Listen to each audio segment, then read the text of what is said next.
Safe harbour rule करा रहा हूं। ओके, नाम लो मुझसे इसका, सेफ हार्बर रूल। सी सेफ हार्बर रूल है ना, लुक, ये ऐसी फैसिलिटी है जिसमें लुक, अगर तुम कुछ कंडीशन सेटिस्फाई करते हो ना, तो whatever price you declare it will be accepted by the government and no tension of ALP। See generally पता है ट्रांसफर प्राइसिंग असेसरी का जीना हराम हो गया है। कैसे जीना हराम हो गया है कि उन लोग अपने AE के साथ ट्रांजैक्ट क्या करते हैं, उसके प्राइस के ऊपर शक चालू हो जाता है। AE प्लस IT शक वर्दी, फिर शक होता है, फिर गवर्नमेंट बोलती है अभी ALP निकाल, फिर हमारा ALP जमता भी नहीं है, फिर यो के नाटक, भड़क गया हूं मैं निकालूंगा, अब मेरे को नहीं जमा तो टप्पो को लाएंगे, टप्पो ने भी दुखी कर दिया तो टप्पो पीड़ DRP, मतलब ये नॉनसेंस है। लेकिन लॉ ने क्या बोला है, अगर तुम कुछ क्राइटेरिया हमारे सेटिस्फाई करते हो तो हम ALP का झगड़ा ही नहीं करेंगे। You will feel in a safe place. Safe harbour मतलब सेफ जगह, तो अपने आप को एक सेफ जगह में महसूस करेगा। सेफ मतलब पता है, यहाँ कोई ALP की तलवारें नहीं चढ़ेगी, कोई AO का टॉर्चर नहीं होगा, तो अपने आप को सेफ महसूस होगा। सी हार्बर मतलब एक कोना है, एक जगह है। हार्बर मतलब it's a place where you will feel safe. Okay, but safe from what? अरे इधर कोई बंदूकों का हमले के से सेफ नहीं हो रहा है, इधर सेफ फ्रॉम ALP का अत्याचार। ALP का अत्याचार क्या होता है कि पहले तो अपने पे ALP कैलकुलेशन का मगजमारी, फिर वो लोग AO लोग भड़कते, टपो ओपो सब नॉनसेंस है ना, उससे हम लोग सेफ हो जाएंगे। इसको बोलते हैं सेफ हार्बर रूल्स। बट मैंने क्या बोला, सेफ होने के लिए you have to satisfy few conditions. अब वो कंडीशंस कौन है? लुक, वो CBDT बताती है। ये जो सेक्शन है ना, ये सेक्शन तो खाली CBDT को पावर देके रखा है। कम ऑन CBDT, तो पूरे भारत में इनकम टैक्स डिपार्टमेंट का पप्पा है। तू ऐसा कुछ कर कि भारत में जितने भी ट्रांसफर प्राइसिंग असेसी है वो लोग अपने आप को सेफ महसूस करे। उसके लिए कुछ सिस्टम बनाओ। ये सिस्टम बनाने का पावर कौन किसको दिया? 92 CBDT को दिया। अरे ये सिस्टम बनाने का पावर होता है ना, लॉ ने सेक्शन 92 CB में CBDT को पावर दिया है। फिर CBDT ने अपने पावर को आजमाते हुए ये रूल्स बनाए। ओके, और ये रूल्स है ना कहाँ दिए मालूम है? रूल 10D करके एक है, सॉरी 10D नहीं 10TD, गलती से D निकला, apparent mistake. Rule 10TD, rule number 10TD में सब डिटेल में दिया हुआ है। ओके, सी ये सेक्शन तो खाली CBDT को काम पे लगा दिया। देख CBDT तो इतनी बड़ी हस्ती है, कुछ करना है यार, ये बेचारे ट्रांसफर प्राइसिंग असेसी लोग परेशान है, उसके लिए ऐसा कुछ करके वो लोग अपने आप को सेफ फील करें, तो इतना बोल के छोड़ दिया। फिर CBDT ने रूल नंबर 10TD बनाया। एक्चुअली 10TD के साथ 10TC भी है, 10TB भी है, 10TA भी है। मेन वाला रूल तुम लोग एटलीस्ट याद रख लो ना, 10TD। सी बाकी क्या छोटे मोटे कुछ डेफिनेशन वगैरह इन लोग बनाते हैं ना, इन लोग रूल बनाते एकदम विस्तार में बनाते हैं, तो तुम लोग मेन कौन सा रूल याद रखो? Rule number 10TD। ये रूल्स बनाने वाला कौन है? CBDT। अब देखो एक एक करके बताऊंगा कि ऐसी कौन सी सिचुएशन में असेसी सेफ हो जाएगा ट्रांसफर प्राइसिंग के टॉर्चर से। तो सी इमेजिन मैं अपने AE को सर्विसेज दे रहा हूं। इस सर्विस इंडस्ट्री के लिए सेफ हार्बर रूल है। सी दो टाइप का धंधा होता है, गुड्स बेचने वाला, सर्विस बेचने वाला। तो अभी मैं सर्विस बेचने वालों की बात कर रहा हूं। तो इमेजिन मैं इंडिया वाला असेसी हूं और मेरा फॉरेन में कोई सिंगापुर वगैरह में AE है और उसको मैं सर्विसेज प्रोवाइड कर रहा हूं। इनकम जैसा ट्रांजेक्शन बना, हमने सर्विसेज दी तो हम उससे चार्ज करेंगे, तो हम उनसे जो चार्ज करेंगे उसको गवर्नमेंट शक की निगाह से नहीं देखेगी। कब मालूम है? जब हमने जो उसमें चार्ज किया ना, उसमें एक मिनिमम प्रॉफिट मार्जिन इंक्लूड करना पड़ेगा। और वो कितना है बताता हूँ। जैसे मैंने सॉफ्टवेयर डेवलपमेंट सर्विसेज दी है ना, तो मेरा सॉफ्टवेयर डेवलपमेंट का जो कॉस्ट है उसमें 17% जोड़ो। 17% फिक्स्ड है, बाय हेड करना पड़ेगा। करो बाय हेड, 17%, 17%, 17%, 17%। और ये सॉफ्टवेयर वालों के लिए सॉफ्टवेयर सॉफ्टवेयर सॉफ्टवेयर सॉफ्टवेयर रट ले। सी मैं बोलना ये चाह रहा हूँ, ऐसे मैं कोई कैजुअल एग्जाम्पल नहीं दे रहा हूँ। रूल है भारत में, जो भी भारत की कंपनियां सॉफ्टवेयर डेवलपमेंट सर्विसेज देती है अपने AE को फॉरेन में, तो सॉफ्टवेयर डेवलपमेंट सर्विसेज देते हैं तो हम उनसे पैसा मांगेंगे ना। तो कितना पैसा मांगने का? अपना कॉस्ट प्लस 17%। उतना तू चार्ज कर रहा है ना दोस्त, यू आर सेफ। हमको तेरे से कोई झगड़ा नहीं करना है। Your price will be trusted, no ALP torture. ALP compute करने की जरूरत ही नहीं है। खाली हमको इतना तसल्ली होना चाहिए कि भाई ने जो सर्विसेज प्रोवाइड की है उसकी जो कॉस्टिंग बनती है प्लस 17% करके जो बनता है, मिनिमम 17 ना, ज्यादा इनकम शो करेगा तो गवर्नमेंट को अच्छा ही लगता ना। मिनिमम 17% जोड़ के जो प्राइसिंग आ रही है उतनी तुमने चार्ज किया ना, तो we are okay with it. हाँ, अभी बच्चे को डाउट आएगा सर ये 17% ऐसे क्यों? वो तो सीबीडीटी ने रिसर्च किया है ना कि सॉफ्टवेयर के धंधे में एक नॉर्मल मार्जिन क्या होना चाहिए। वो लोग भी सेफ हार्बर रूल ऐसे आंख बंद करके थोड़ी बनाए। तुम लोग तो ऐसे 17% रट लिए, तुमको रेडीमेड 17% मिल गया, लेकिन सीबीडीटी ने बहुत दिमाग लड़ाया होगा कि सॉफ्टवेयर के धंधे में क्या होता है, कैसे होता है। तो उन लोग ने अंदाज लगाया कि 17% मार्जिन तो रहना ही चाहिए। कमाने वाला तो 20% भी कमाता है, लेकिन गवर्नमेंट लालची नहीं बनना चाह रही है। गवर्नमेंट तो क्या बोलती है, भाई तू 17% भी प्रॉफिट दिखा देवे ना, वी आर हैप्पी। हम लोग को तेरे से झगड़ा नहीं है, तू भी खुश और हम लोग का टाइम भी बचेगा। बट सी 17%, तो एक चीज याद रखी ना, अभी ऐसे बहुत सारी चीज याद रखनी है। ये तो टू स्टार्ट विथ 17% था ना, अभी अपने को ऐसे बहुत सारे नंबर्स याद करने पड़ेंगे, एक एक करके बताता हूँ।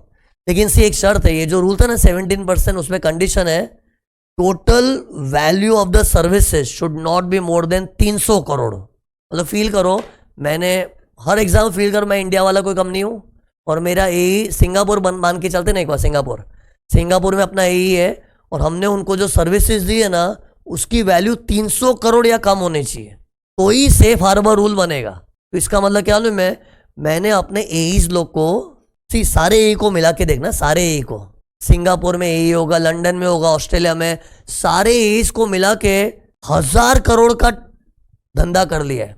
1000 करोड़ मतलब इट इज लेस देन 300 के, मोर देन। तो गवर्नमेंट फिर क्या सोचेगी, तो बहुत बड़े वॉल्यूम में है, तो इधर हम लोग सेफ हार्बर का सिस्टम नहीं रखाएंगे। क्योंकि सेफ हार्बर का सिस्टम मतलब गवर्नमेंट रिस्क ले रही है ना, कि फिर हम लोग एएलपी का क्वेश्चनिंग ही नहीं कर रहे। तो इसलिए लॉ ने क्या बोला, चलो तुम्हारा ट्रांजेक्शन एक ठीक ठाक लिमिट में है ना, तो हम तुमको सेफ भी कर देंगे, वो भी प्रोवाइडेड मिनिमम 17% दिखाना पड़ेगा। लेकिन अगर तेरा धंधा एक अलग ही लेवल पे चल रहा है, कौन सा लेवल अलग, मतलब 300 करोड़ के ऊपर, तो भाई बहुत बड़े वॉल्यूम में धंधा हो रहा है, तो ऐसे लोग को हम सेफ कर देंगे ना, तो तू तो सेफ हो जाएगा, हमारी बैंड बच सकती है। ऐसा गवर्नमेंट को डर लग रहा है।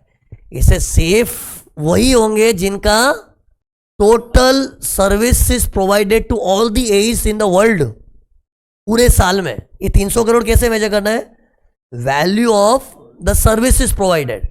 जैसे मैंने सिंगापुर वाले को बोला चल सॉफ्टवेयर बनाता हूं 5 करोड़ दे दे, यूके वाले को बोला सॉफ्टवेयर बनाता हूं 50 करोड़ दे दे, ऑस्ट्रेलिया वाले को बोला सॉफ्टवेयर बनाता हूं 100 करोड़ दे दे।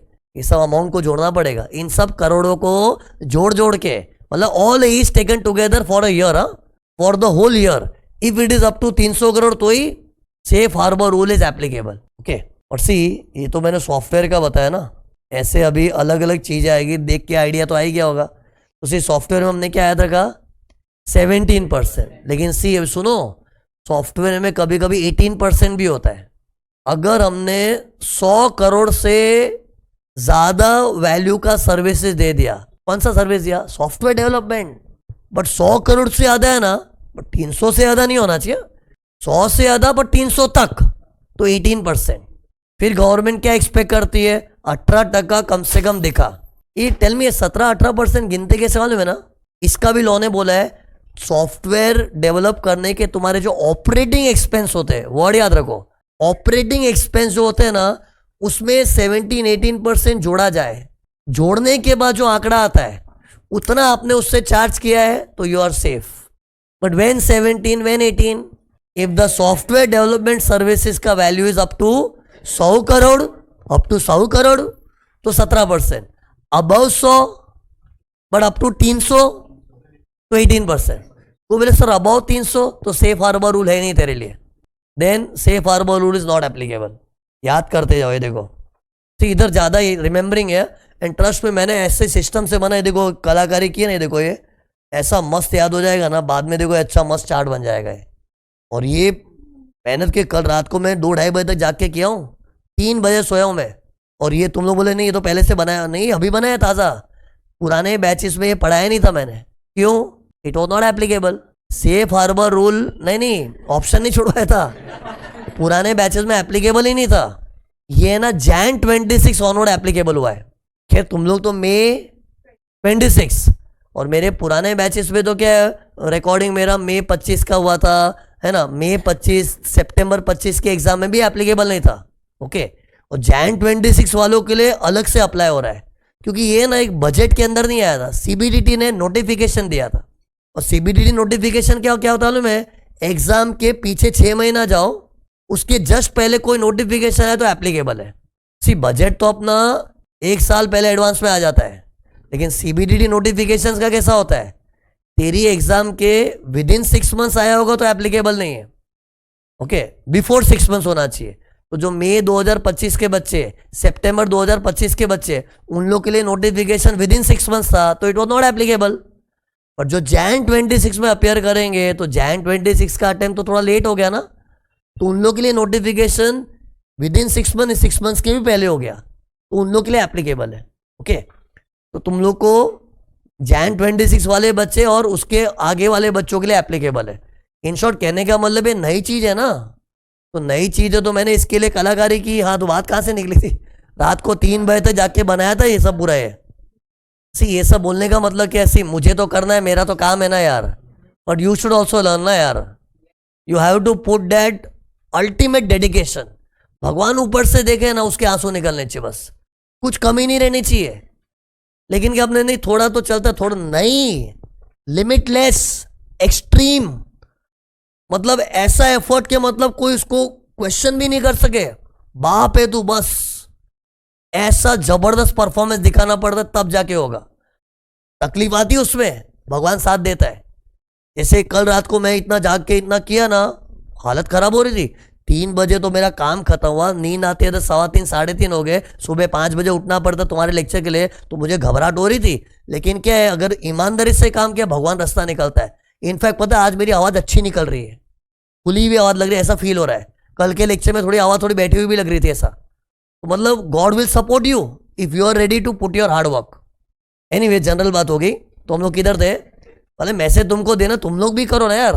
मेरे को तो ठीक है, करना पड़ रहा है, मैं अपने धंधे के लिए कर रहा हूँ, क्योंकि मेरे धंधे में मेरी policy, I want to give the best to my students. But you also have some goals ना, you also need something best in your life, so do the best, God will do the rest. तो ये हो गया। फिर KPO service क्या होता है? Knowledge process outsourcing. Knowledge process outsourcing, इसमें क्या होता है मैं फील करो, मैं इंडिया वाली कोई कंपनी हूँ और मेरा कोई सिंगापुर लंदन में यही है, उन लोग का मैं कोई प्रोसेस हैंडल कर रहा हूँ। मतलब वो लोग का कोई प्रोसेस है, वो भोंदू लोग हैं, उनको प्रोसेस करने को जमता ही नहीं है। और हम लोग इंडिया वाले तो होशियार है ना यार, हम इंडिया वाले क्या बोलेंगे, ये प्रोसेस नहीं आता, तू आउटसोर्स कर दे, हम लोग हैंडल कर देंगे। और वो हैंडल करने के लिए ना इंफॉर्मेशन टेक्नोलॉजी के साथ बुद्धि भी यूज करनी है। खाली कंप्यूटर का इस्तेमाल है ना, तो उसको केपीओ नहीं बोलते, बीपीओ बोलते हैं, बिजनेस प्रोसेस आउटसोर्सिंग। लेकिन इधर हम लोग कंप्यूटर के साथ हमारा दिमाग भी यूज करें, इंडिया वालों के पास दिमाग है, तो ऐसी सर्विस हम दे रहे हैं, तो इसको बोलते हैं केपीओ सर्विस। ये पूरे में ऐसा फील करना, हमारा क्लाइंट फॉरेन में, हम उनको सर्विस दे रहे हैं, और यहाँ किस किस्म की सर्विस दे रहे हैं, उनकी बिजनेस का कोई प्रोसेस हम लोग हैंडल कर रहे हैं, उन लोग ने आउटसोर्स किया, उन लोग ने, and we are handling the process, and this process will be called KPO when handling of the process requires human intelligence also along with the technology, then it becomes a knowledge process outsourcing। जो भी है, मैंने उनके लिए कुछ काम किया ना, तो काम करूंगा फोकट में, थोड़ी पैसा चार्ज करूंगा। कितना पैसा चार्ज करने का? कॉस्ट प्लस पर्टिकुलर मार्जिन, उतना पर्टिकुलर मार्जिन तूने शो किया ना, तो यू विल बी सेफ। और इधर पता है कितना शो करना? 18%, वंस अगेन 18%, बट कभी कभी 21% भी होगा, कभी कभी 24% भी होगा। इधर 3% याद करने, एक एक करके देखो, ये देखो 18, 21, 24, कब कितना लेना मैं लॉजिक से बताऊंगा, बट पहले ये जो भी होगा, अभी एक बार ऐसे समझो ना, 18, 21, 24 जो भी है, ये है क्या? मैंने उन लोग का जो केपीओ काम किया ना, केपीओ, वो केपीओ काम करने में मेरा जो ऑपरेटिंग एक्सपेंस लगा होगा ना, उसमें प्लस मिनिमम 18 या मिनिमम 21 या मिनिमम 24 को जोड़ के जो प्राइस बनता है ना, उतना तो चार्ज किया, then you will be safe. फिर गवर्नमेंट तेरे को टॉर्चर नहीं करेगी, एएलपी का, ये का है, वो का है, कुछ नहीं होगा। ओके, और सी 18% कब मालूम है? लुक, मैं कर क्या रहा हूँ इधर, उन लोग का कोई प्रोसेस हैंडल कर रहा हूँ। और सी प्रोसेस हैंडल करने के लिए मैंने आदमी लोग रखे होंगे ना। सी मैं तो एक कॉर्पोरेट हूँ, कंपनी तो आर्टिफिशियल एंटिटी है ना, काम तो उनके स्टाफ करता है। तो सी उनका जो प्रोसेस हैंडल करने में ना मुझे एम्प्लॉय कॉस्ट जो लगता है ना इज लेस देन 40%। तो टेल मी, और लेस देन 40% मतलब लॉ क्या समझता है? मतलब तुझे एम्प्लॉयज की जरूरत कम पड़ रही है, तो मतलब इतना ज्यादा नॉलेज दिखाना नहीं पड़ रहा है। सी केपीओ में नॉलेज, प्रोसेस में नॉलेज किसका लग रहा है? एम्प्लॉय का ना। आज बताओ, रिलायंस इतनी बड़ी कंपनी बन के बैठी है, रिलायंस को चलाने वाले तो उनके बड़े बड़े एम्प्लॉयज, मैन पावर लोग ही होते हैं ना यार। कंपनी तो खाली एक आर्टिफिशियल एंटिटी है, दिमाग तो एम्प्लॉय का, उनकी टीम का लगता है ना। तो अगर ऐसा लगा कि तूने जो केपीओ वाला काम किया है उसमें एम्प्लॉयज लोग का इन्वॉल्वमेंट कम है, नहीं लेस देन 40 है ना, लेस देन 40 मतलब इसी क्या लिखा है? Employ cost. Employ cost in your total cost, employ cost in your total cost is less than 40। That mean there are less of employ, there is less of human intelligence. तो किस बात का knowledge? It's like हल्का फुल्का knowledge you are giving. तो margin should be हल्का फुल्का 18। और अगर मैं बोलूँ नहीं, हमारे सिंगापुर वाले एई का प्रोसेस बहुत डेंजरस है, उनके प्रोसेस को हैंडल करने के लिए हमने ज़्यादा एम्प्लॉय को काम लगा है। ज़्यादा एम्प्लॉय क्योंकि नॉलेज भी ज़्यादा लगेगा, तो ज़्यादा नॉलेज लगे तो पैसा भी ज़्यादा चार्ज करूंगा ना, तो देखो बढ़ते जा रहा है। अब समझो, इतना तो समझो, percentage will increase as soon as you realize the employee involvement is increasing. Because see, don't forget, knowledge process outsourcing में there is a requirement of knowledge. जितना ज़्यादा नॉलेज में डालूंगा ना उतना मैं क्लाइंट से ज़्यादा चार्ज करूंगा। ओके, और नॉलेज आखिर में होता है एम्प्लॉय का ही है। तो वो ये जो लिखा ना एम्प्लॉय कॉस्ट, इससे कि हम लोग डिटरमाइन कर रहे हैं कि उस प्रोसेस में कितनी नॉलेज लगी थी। लेस देन 40% मतलब knowledge was less involve, and if you put less knowledge तो you will charge less from the customer ना अकॉर्डिंगली। तो क्या याद करना, देखना मत, कॉपी किए बगैर बताना। एम्प्लॉय कॉस्ट का वो बताओ ना, slabs less than 40% employ cost. ये एक्चुअली मेजर कैसे होता है? अपना जो टोटल ऑपरेटिंग कॉस्ट है ना, मतलब उसका प्रोसेस हैंडल करने का टोटल ऑपरेटिंग कॉस्ट, उसमें एम्प्लॉय वाला एलिमेंट कितना है। If it is less than 40%, 18%, 40 और मोर बट लेस देन 60%, 21, लेकिन greater than equal to 60। See greater than equal to 60 मतलब क्या हो गया कि मतलब मेरा जो उसको सर्विस प्रोवाइड करने का कॉस्ट है उसमें 60% और मोर तो एम्प्लॉय कॉस्ट है। मतलब सब IITian लोग को बिठा दिया है, IIM से MBA किए हुए लोगों, एकदम धुरंधर लोग को बिठा के काम करवाया है। इसी केपीओ में क्या होता है, खाली कंप्यूटर का ही काम नहीं है। ओके, इधर एक इंटेलेक्चुअल लोगों का भी काम है, और लोगों का इन्वॉल्वमेंट ज़्यादा होगा तो मैं पैसे भी ज़्यादा चार्ज करूंगा ना। इसे देखो हायर साइड में 24 तक है। तो ये था केपीओ सर्विस। एक्चुअली से ये जो सॉफ्टवेयर था ना, इधर पता है लॉ में क्या लिखा है? Software and IT enabled services. IT enabled service means या तो मैं मेरे AE के लिए सॉफ्टवेयर डेवलप करूंगा, या फिर उसको मैं any information technology related service दूंगा। इसमें पता BPO इसमें आता है। तो सिर्फ BPO और KPO में फर्क क्या है? फुल फॉर्म क्या है? पहले तो बिजनेस प्रोसेस आउटसोर्सिंग, और KPO is knowledge process outsourcing. तो सी अगर कोई अपना बिजनेस का प्रोसेस आउटसोर्स करता है ना, तो जिसमें खाली कंप्यूटर्स का यूज है, इतना बुद्धि का जरूरत नहीं है, चैट GPT भी कर देगा सब, तो क्या होता है? BPO। लेकिन जिधर कंप्यूटर के अलावा बुद्धि भी लड़ानी पड़ती है तो KPO होता है। तो सादा BPO इसमें आता है। तुम लोग बोलो सर कहाँ लिखा आपने? अरे मैंने पूरा लिखा नहीं है, लेकिन मेरी नोट्स में दिखेगा। मेरी नोट्स में दिखोगे ना, ऐसा लिखा software development and IT enabled service. और IT एनेबल्ड सर्विस का डिटेल डेफिनेशन दिया है।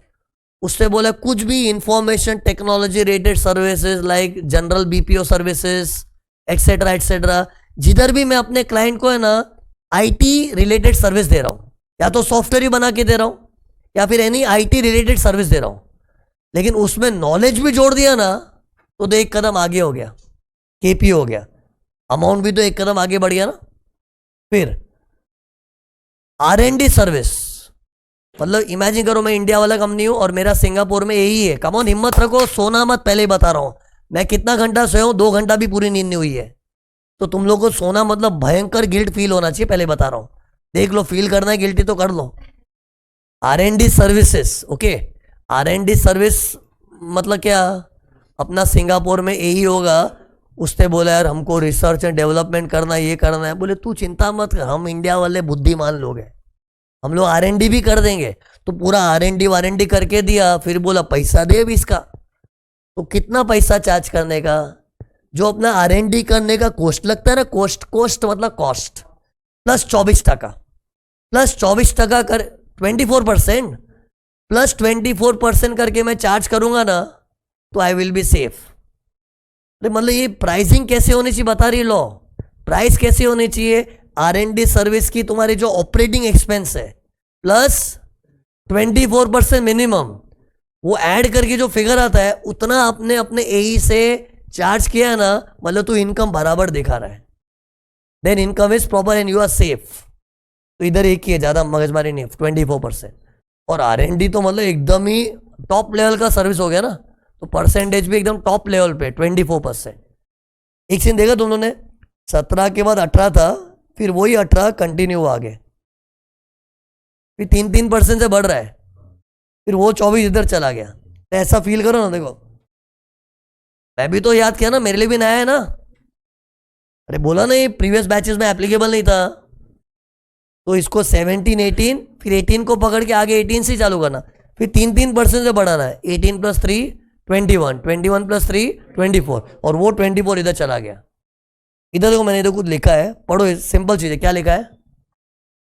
Assessee will be safe if, पढ़ो क्या लिखा है, price is equal to operating expense plus dash percentage of profit. और डैश परसेंटेज ही तो हम लोग याद कर रहे हैं ना। ऐसी प्राइसिंग है तुम्हारी तो तुम सेफ हो, ओके। और ये सेफ हार्बर रूल में सबसे बड़ी शर्त क्या है? 300 करोड़ तक का सर्विस प्रोवाइड किया तो। और एक चीज, दुनिया में तो अनेक किस्म की सर्विसेज होती है, और कोई टाइप की सर्विसेज तुम प्रोवाइड करोगे ना, उसके लिए कोई सेफ हार्बर रूल नोटिफाइड नहीं है। सी, तुम लोग बोलो क्यों? सी, CBDT भी है ना, जिधर ऐसा स्टैंडर्डाइज करना पॉसिबल है उधर ही करेगी ना। जैसे मेरे को बता, दुनिया में सॉफ्टवेयर डेवलपमेंट, KPO, R&D के अलावा और कोई सर्विसेज नहीं होती है? कितनी सर्विसेज होती है। सी, बाकी सर्विसेज के लिए लॉ को क्या लगता है? We can not standardise a percentage, तो we can not make safe harbour.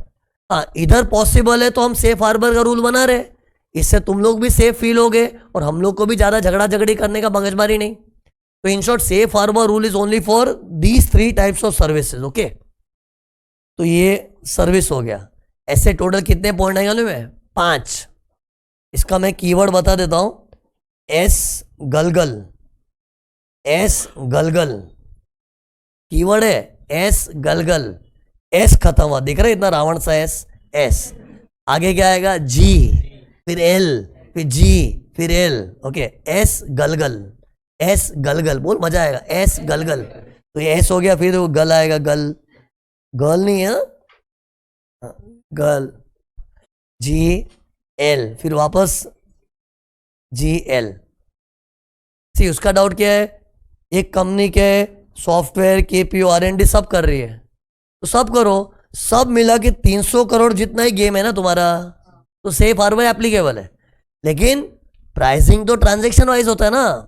C, ALP की जो बातें होती है, इट्स ट्रांजैक्शन वाइज। जैसे मेरा एक सिंगापुर का क्लाइंट है, उससे मैंने जो प्राइस चार्ज किया है, it should be cost plus certain percentage. फिर मेरा ऑस्ट्रेलिया का क्लाइंट है, ये क्लाइंट्स मतलब मेरे यही लोग हैं।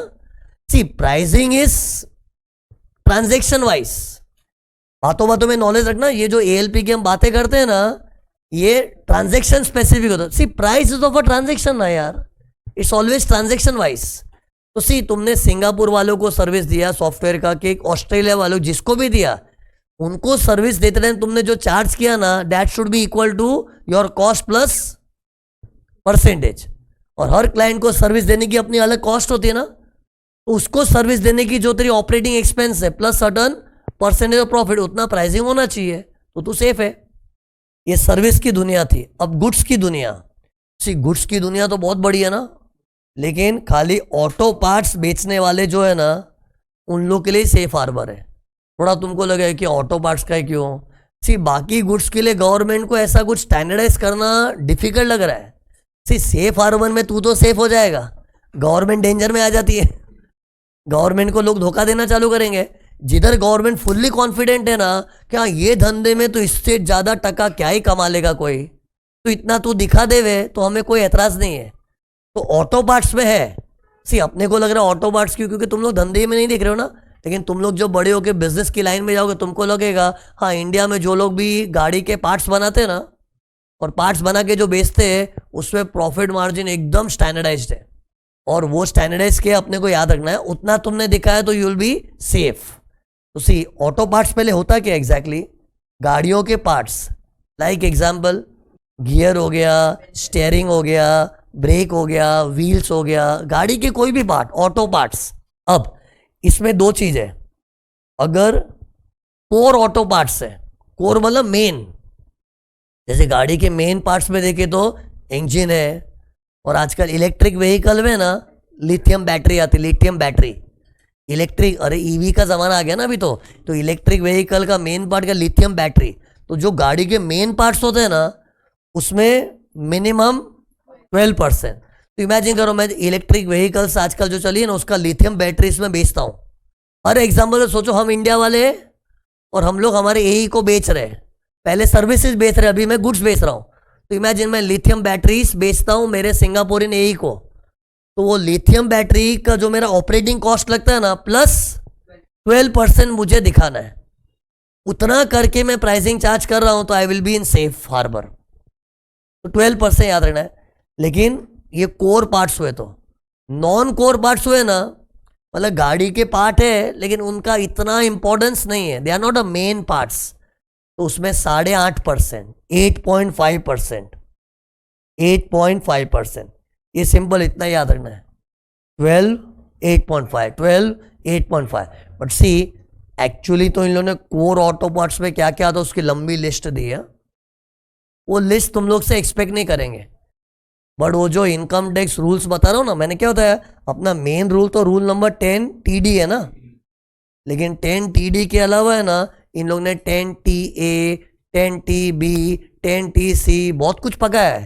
तो उसमें यही सब तो पका रहे हैं इन लोग कि कोर ऑटो पार्ट्स में क्या क्या चीज़ें आएगी, नॉन, और लंबी लिस्ट है, वो सब थोड़ी बच्चों से एक्सपेक्ट करेंगे रटो पूरी list. But law has defined that also कि what is covered in core parts and what is covered in non core parts. एक से इसका डाउट था। सी इधर मैं हर परसेंटेज को किस पे जोड़ रहा हूं, ऑपरेटिंग एक्सपेंस का सर्टेन परसेंटेज। अब ऑपरेटिंग एक्सपेंस को भी डिफाइन किया हुआ है, बट तुम लोग वो डेफिनेशन मत घुसो, तुम सोचो ना वो चीज का मेन कॉस्ट। जैसे आज मैं वो गाड़ी का लिथियम बैटरीज बेचता हूं, तो लिथियम बैटरी बनाने का मेरा जो टोटल कॉस्ट है, okay, and operating expense normally क्या होता है सब आ गया ना, उसमें कॉस्ट ऑफ प्रोडक्शन आ गया, ऑफिस एक्सपेंस, सेलिंग एक्सपेंस वगैरह सब एक्सपेंस। लेकिन वो ऑपरेटिंग एक्सपेंस का मेजरमेंट भी कैसे होता है वो भी डिफाइन किया है। मैंने बताया ना इन लोग ने बहुत सारे रूल्स बनाए हैं, और उसमें एक रूल तो ऐसा ना डेफिनेशन करके, मैं तुमको जो मेन नॉलेज दे रहा हूँ रूल 10 TD का दे रहा हूँ, TD जहां ये सब परसेंटेजेस दिए वही बच्चों को मेन टेस्ट करेंगे। लेकिन रूल 10 TD के अलावा TA, TB वो सब भी है ना, तो उधर उन लोग ऑपरेटिंग एक्सपेंस में क्या क्या चीजें शामिल होगी वो भी डिफाइन किया है। ये सब डिफाइन करना पड़ेगा यार, ये तो रियल लाइफ में झगड़े हो जाएंगे। तो रियल लाइफ के लिए तो इन लोगों को पूरा डिटेल रखना पड़ता है, लेकिन real life is different, student life is different. And in student life in the question they will directly give you operating expense which will include all the major cost of that item. You just are expected to remember the percentage. But इतना पक्का है कि all the percentage apply on the operating expense. Okay. तो ये goods वाला हो गया। Okay, कोई बोले सर ऑटो पार्ट्स के अलावा कोई दूसरा गुड्स है, तो उसके लिए कोई सेफ हार्बर रूल भारत में नहीं है। और सेफ हार्बर रूल नहीं है मतलब तू ALP निकाल, एसएससी को निकालना है when at the time of filing the return as per the most appropriate method. और अगर तुम्हारा ALP उसको जमा नहीं तो एओ भड़क, और एओ भड़क बोले मैं निकालूंगा, मैं नहीं निकाल पाया तो टप्पो को लाऊंगा, टप्पो से भड़का तो DRP आएगा, वो सब चालू हो जाएगा। हाँ, इसमें 300 करोड़ का थ्रेशोल्ड नहीं है। ऑटो पार्ट्स का तो धंधा मेरा 1000 करोड़ में भी चल रहा है ना वर्ल्ड में, तो भी चलेगा। इधर वो 300 करोड़ जैसी थ्रेशोल्ड नहीं है, वो 300 इधर था सर्विस में, ओके। और एक चीज बोलना भूल गया, सॉरी, सी ये R&D में भी है ना, look, R&D should be related to software और मेडिकल, या दवाइयों के ऊपर रिसर्च एंड डेवलपमेंट कर रहा हूं, क्योंकि सी R&D जनरल टर्म है। और सेफ हार्बर इन लोग इसके लिए बनाया है कि अगर इंडिया वाला कंपनी अपने फॉरेन एई के लिए या तो सॉफ्टवेयर संबंधित R&D कर रहा है या फार्मास्यूटिकल्स में लिखा है जेनेरिक ड्रग्स, वो जेनेरिक मेडिसिन आते हैं, जेनेरिक मेडिसिन, तो उससे रिलेटेड को R&D होना चाहिए। खैर इतना डीपली देंगे नहीं, लेकिन बाई चांस अगर ऐसा आ गया ना कि हम जो R&D कर रहे हैं वो सॉफ्टवेयर संबंधित नहीं है, दवाइयों से संबंधित भी नहीं है, को अलग ही R&D हो रहा है, तो उसके लिए सेफ हार्बर रूल नहीं है। It is specific to software related R&D and medicine related, वो स्पेसिफिक है। तुम लोगों के लिए क्यों? क्योंकि उधर गवर्नमेंट के लिए स्टैंडर्डाइज करना पॉसिबल है, हर जगह गवर्नमेंट स्टैंडर्डाइज कर देगी तो तुम लोग तो सेफ होके बैठ जाओगे, लेकिन गवर्नमेंट डेंजर में आ जाएगी ना। तो ये हो गया एस गलगल, ओके, गल नहीं गलगल, तो एस हो गया, जी हो गया, अभी एल आएगा। एल वाला थोड़ा भारी, ये संभाल लेना, बाद में सिंपल है सब। सी उसका डाउट क्या है कि अपना जो ऑपरेटिंग एक्सपेंस है प्लस वो 17-18% जोड़ के जो आ गया, फिर एसएससी बोले नहीं हमारा थोड़ा कम है क्योंकि डिस्काउंट दिया था, वो सब नहीं चलेगा। अपने जो ऑपरेटिंग एक्सपेंस प्लस परसेंटेज जोड़ के आता है ना, उतनी प्राइस तेरे को डिक्लेयर करनी पड़ेगी।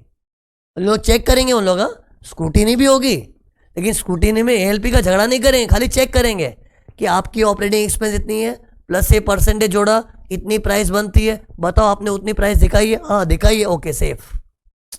मतलब you have to, they will check ना, what they will compare, the actual price which you are charging, they will compare with ये operating expense plus certain percentage, उतना मिनिमम आपको दिखाना है। ज्यादा दिखाओगे तो थैंक यू बोलेंगे ना, इनकम ज्यादा दिखाओगे चलेगा नहीं। इधर क्या, अभी इधर कोई गवर्नमेंट एक्सक्यूज नहीं सुनेगी।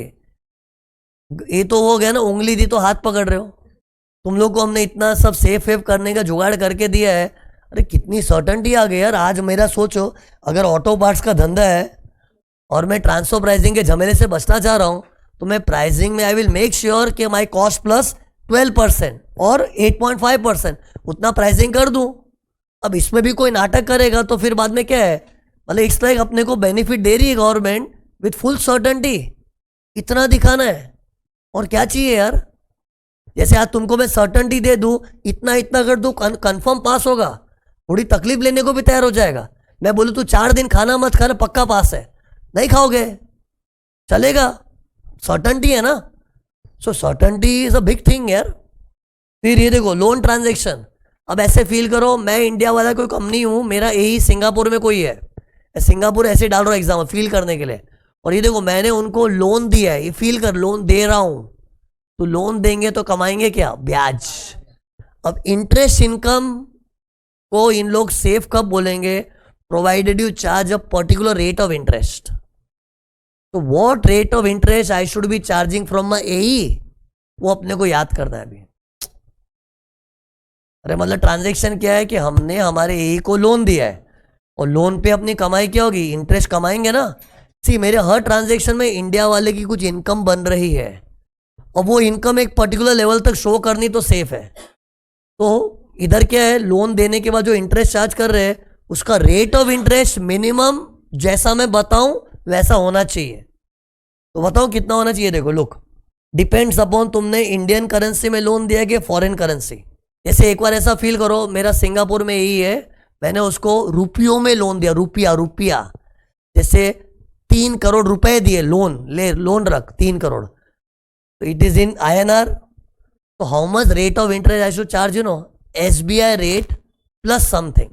सी SBI रेट तो क्या होता है, लीस्ट रेट ऑफ इंटरेस्ट है। आज अगर स्टेट बैंक ऑफ इंडिया किसी को उधार लोन देती है तो least rate of interest charge करेगी वो, और लीस्ट तो कब चार्ज करते हैं, जब फुल सिक्योर्ड पार्टी दिखता है। जैसे मुझे मालूम है तू एकदम ऑथेंटिक एकदम इज्जतदार पार्टी है, तो मैं तुमसे लीस्ट इंटरेस्ट चार्ज करूंगा ना। बट अपना तो ट्रांजैक्शन यही के साथ है, अब यही कोई दूध का धुला हुआ तो नहीं होगा, तो उनसे जो इंटरेस्ट चार्ज करेंगे it can not be just SBI rate, it should be SBI rate plus something, because ये SBI rate is the least interest और लीस्ट इंटरेस्ट लोग कब चार्ज करते हैं? जब सामने वाली पार्टी एकदम दूध की धुली हुई जबरदस्त पार्टी है, मतलब उसकी कैरेक्टर पे कोई, इधर कैरेक्टर की बात है, लोन दे चुकाते नहीं लोग, तो कैरेक्टर पे कोई शक भी ना कर सके।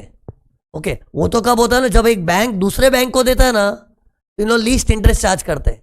जैसे bank of Baroda Punjab national bank को लोन देगा तो उन लोग लीस्ट इंटरेस्ट चार्ज करते हैं। लेकिन यहाँ लोन कौन किसको दे रहा है? कोई बैंक किसी बैंक को दे रही कि एक नॉर्मल कंपनी अपने एई को दे रही? एई को। तो सामने वाला एई का कैरेक्टर कोई इतना स्ट्रांग भी नहीं होगा, तो it can not be just SBI rate, it will B plus something. अरे मैं तुमको प्लस का जस्टिफिकेशन दे रहा हूँ।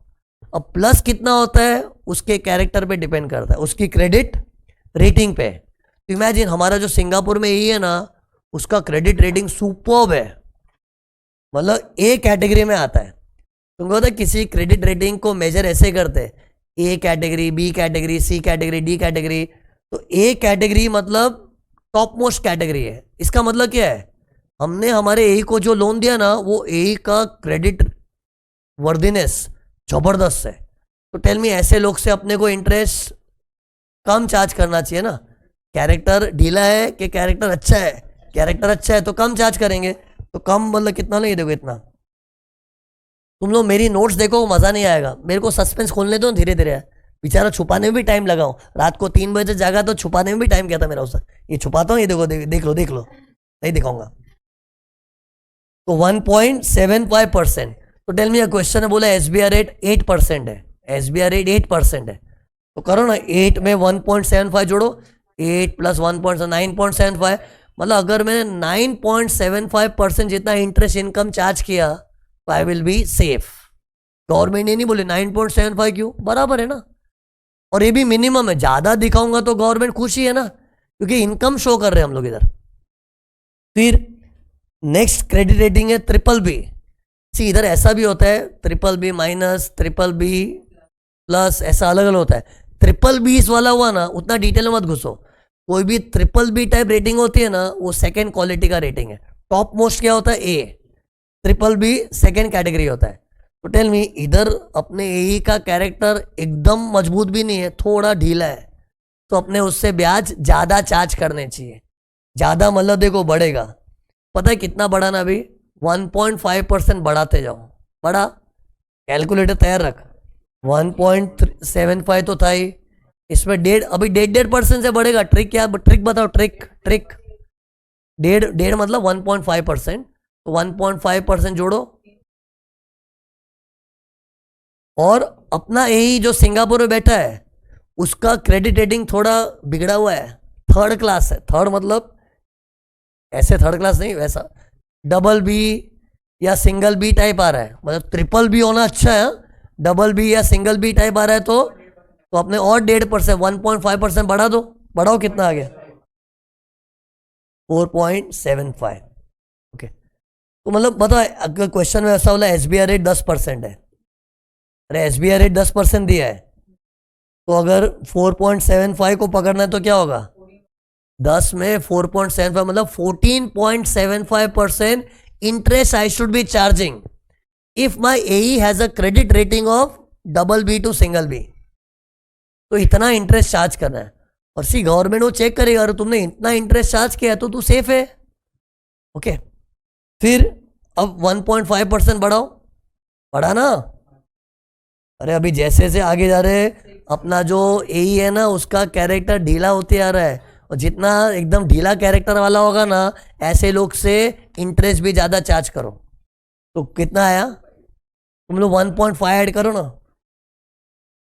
6.25। ओके, बट सी कभी कभी क्या होता है, हमारे एई का क्रेडिट रेटिंग अवेलेबल नहीं है। जैसे मैंने लोन दिया मेरे सिंगापुरियन एई को, तो वो एई को मैंने पूछा तेरा क्रेडिट रेटिंग क्या है? बोला हमारा क्रेडिट रेटिंग अवेलेबल नहीं है। अरे हर कंपनी का क्रेडिट रेटिंग अवेलेबल नहीं होता। हो सकता है कोई छोटा मोटा एंटिटी अपना उधर एसोसिएट है, लेकिन उसकी क्रेडिट रेटिंग अवेलेबल नहीं है। ये क्या लिखा है? मतलब not available. What not available?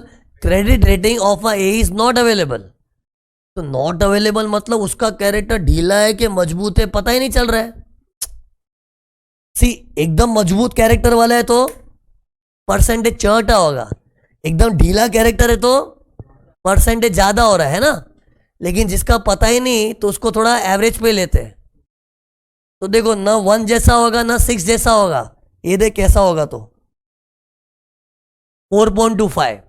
अरे बीच का रास्ता निकाला है यार, एग्जैक्टली मिड नहीं है, वो बीच का रास्ता निकाला है ना। 1.75, सी 1.75 तो कब लेते जब हमारे ए का क्रेडिट रेटिंग टॉप पे है, एकदम स्ट्रॉन्ग कैरेक्टर वाला अपना ए है। तो इधर कौन से कैरेक्टर की बात कर रहे हैं, रीपेमेंट एबिलिटी होती है ना, अपने क्या लोगों को टाइम पे पैसा चुकाते हैं तो अपना कैरेक्टर स्ट्रांग हो जाता है। ओके, लेकिन इसका तो क्या है, अपने नॉट अवेलेबल मतलब उसको ऐसा भी नहीं बोल सकते थर्ड क्लास कैरेक्टर होगा, और ऐसा भी नहीं बोल सकते मजबूत कैरेक्टर वाला होगा, कुछ बोल नहीं सकते ना। इससे थोड़ा मिडवे का रास्ता निकाला गवर्नमेंट 4.25। लेकिन सी ऐसे केस में क्या थोड़ा गवर्नमेंट को कॉन्फिडेंस नहीं आ रहा है कि नॉट अवेलेबल मतलब क्या, सामने वाले की सिंगापुर में ही अपना उसका क्रेडिट रेटिंग का ठिकाना ही नहीं है, तो गवर्नमेंट ने 4.25 करने को भी थोड़ा डर रही है। डर तो लगेगा ही ना, सी जिसका क्रेडिट रेटिंग ए है उसमें 1.75 रखने में कॉन्फिडेंस भी आता है, बट इधर कॉन्फिडेंस लॉ को क्यों नहीं आ रहा है बताओ, क्योंकि उसकी क्रेडिट रेटिंग अवेलेबल नहीं है। तो पता नहीं उसका कैरेक्टर मजबूत है ढीला है, कुछ पता ही नहीं, थोड़ा कॉन्फिडेंस नहीं आता ना, इसलिए पता है गवर्नमेंट ने इधर डर प्रकट किया है। 100 करोड़ तक का तू लोन देगा ना तो ही सेफ हार्बर रखेंगे ऐसे सिनेरियो में। ये देखो पढ़ो, if the aggregate loan less than equal to 100 crore, कि गवर्नमेंट तेरे को सेव करने में थोड़ा खतरा फील कर रही है। इधर डर क्यों लग रहा है, क्योंकि नॉट अवेलेबल मतलब यार भगवान जाने कैसा कैरेक्टर होगा उसका, क्रेडिट रेटिंग अवेलेबल नहीं, इससे कुछ बोल भी नहीं सकते ना। इसने थोड़ा क्या फूक फूक के कदम रखा है कि 4.25 तो रहेंगे, provided the aggregate loan given should be less than equal to 400 crore. तो डैट मीन्स अगर ऐसा हुआ तो 500-600 करोड़ का लोन उड़ा दिया हमने उस पर, 500-600 करोड़ का लोन दिया हुआ है, और मालूम पड़ा कि उसका क्रेडिट रेटिंग अवेलेबल नहीं है, तो नो सेफ हार्बर। लॉ क्या बोले, सॉरी दोस्त, हम लोग सेफ हार्बर इस पर रख ही नहीं सकते कि तूने जिसको लोन दिया है उसका क्रेडिट वर्दीनेस का कोई अवेलेबिलिटी नहीं है, कुछ पता ही नहीं है, तो हम तेरे को सेफ क्यों करें। और लोन भी कोई छोटा मोटा नहीं, 100 करोड़ से ज़्यादा दिया है, तो safe harbour rule not applicable. इतना छप गया दिमाग में। अब थोड़ा चेंज क्या होगा देखो, ये तो क्या है, मैंने अपने मेरा एग्जाम्पल भूलना, मेरे हर एग्जाम्पल में मैं इंडिया वाला हूँ, मेरा यही सिंगापुर में, Singapore is just an example. इधर तो मैंने क्या उसको रुपयों में लोन दिया, तो रुपयों में। अब ऐसे सोचो मैंने डॉलर्स में लोन दिया है, सिंगापुरियन डॉलर्स में उसको लोन दिया है, loan given in Singaporean dollar. और हो सकता है मेरी सिंगापुर में कोई बैंक अकाउंट होगी, उधर से बोला ले ले 5-6 करोड़ डॉलर ले ले, मतलब loan is given not in रुपया, it is given in dollars. Okay, and I am just taking example of Singapore dollar, क्यों आई एम अज्यूमिंग कि मैंने सिंगापुरियन ए को लोन दिया है, तो फॉरेन करेंसी में दिया है। तो इधर भी ऐसा ही कुछ है, एसबीआई के बदले कुछ और बेंचमार्क बनेगा, इसको बोलते हैं रेफरेंस रेट। और इधर रेफरेंस क्यों बोलना पड़ता है, क्योंकि सिंगापुर का एक अलग बेंचमार्क होता है, यूएस में अलग बेंचमार्क होता है। सी एसबीआई तो इंडिया का बेंचमार्क है, कि एसबीआई जो रेट चार्ज करती है ना वो तो बेयर मिनिमम रेट होता है, प्लस कुछ होना चाहिए, तो मैंने बताया था ना। तो वैसे डॉलर्स में अगर किसी को लोन दे रहे हो, पाउंड्स में दे रहे हो, तो डिपेंड्स अपॉन कौन सी कंट्री में दे रहे हो, तो हर कंट्री का बेंचमार्क रेट होता है, उसको क्या बोलते हैं, रेफरेंस रेट।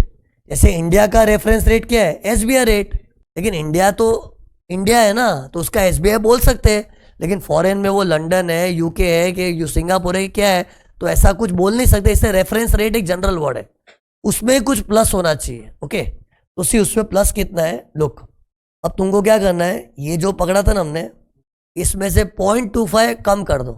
ऐसे कैसे बढ़ा था मेरे को बताओ, जब मैं तुमको ऐसे लेके गया तो क्या बताया था, 1.5 बढ़ाते या बढ़ाते या बढ़ाते या, है ना। अब तुम लोग है ना इधर जा रहे हो राइट साइड में, तो 0.25 से कम कर दो, करना कम एक बार। अरे 1.75 था, तो 0.25 कम करोगे तो 1.5 आ जाएगा, तो देख आ गया। और कर, ये 3.25 है, 0.25 कम कर, 3 आ जाएगा। ये तुमको रेडीमेड टेक्निक मिल रही, वैल्यू नहीं है। आज अगर कोई पढ़ाया नहीं होता ना ऐसे, तो तुम लोग खो जाते इसमें, ये ट्रिक मिल गई तो अभी एटलीस्ट बेरेबल लग रहा है। अभी भी ऐसा लग रहा है क्या मगजमारी है, लेकिन at least we have the trick to remember ना। फिर आगे बताओ क्या है।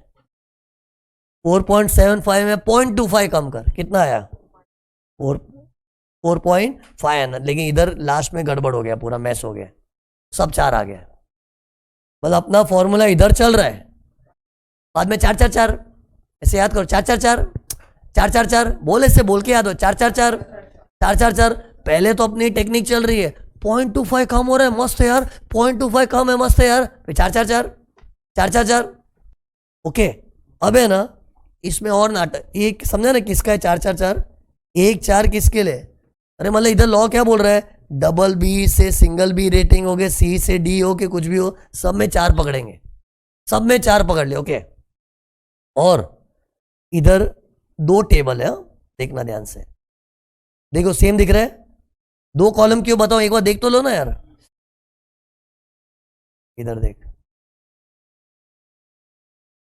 इधर भी नहीं बैठ रहा है, देखो 0.25 कम किया 1.5 आ गया, इधर 0.25 कम किया हो रहा है, सेट हो रहा है यार, इधर भी 0.25 कम किया सेट हो रहा है यार, फिर 6-6 आ गया, 6-6 सी, इधर 2 लेवल तक सेट हुआ, फिर 4-4-4, इधर 3 लेवल तक सेट हुआ, फिर 6-6, हाँ सॉरी इधर भी सेट हो रहा, सॉरी इधर तो यहाँ भी सेट हो, सॉरी ये 6.25 भी 0.25 से कम हो गए 6 है ना, तो इधर 2 लेवल तक अपना फॉर्मूला सेट हो रहा है। अपना फॉर्मूला क्या है, -0.25 करना है, तो 2 लेवल तक तो सेट हो रहा है, फिर 4-4-4, फिर इधर तो 4 लेवल तक सेट हो रहा है, फिर 6 पे फ्रीज हो गया वो, बट एटलीस्ट 0.25 का फॉर्मूला मोटा मोटी बैठ रहा है। अब सवाल ये उठ सर ये 2-2 कॉलम क्यों, सी अगर फॉरेन करेंसी में 250 करोड़ तक लोन दिया ना, 250 क्या होता है आजकल अंग्रेज बच्चों को समझता नहीं है, 250, 2.5 मतलब 2.5, तो 250 करोड़ जितना लेंडिंग है, तो ये, और 250 करोड़ से बढ़िए, 250 crore is measured in rupee terms, actual loan was given in dollar, but अभी ये गिनती कैसे हो रही है, रुपयो टर्म्स में।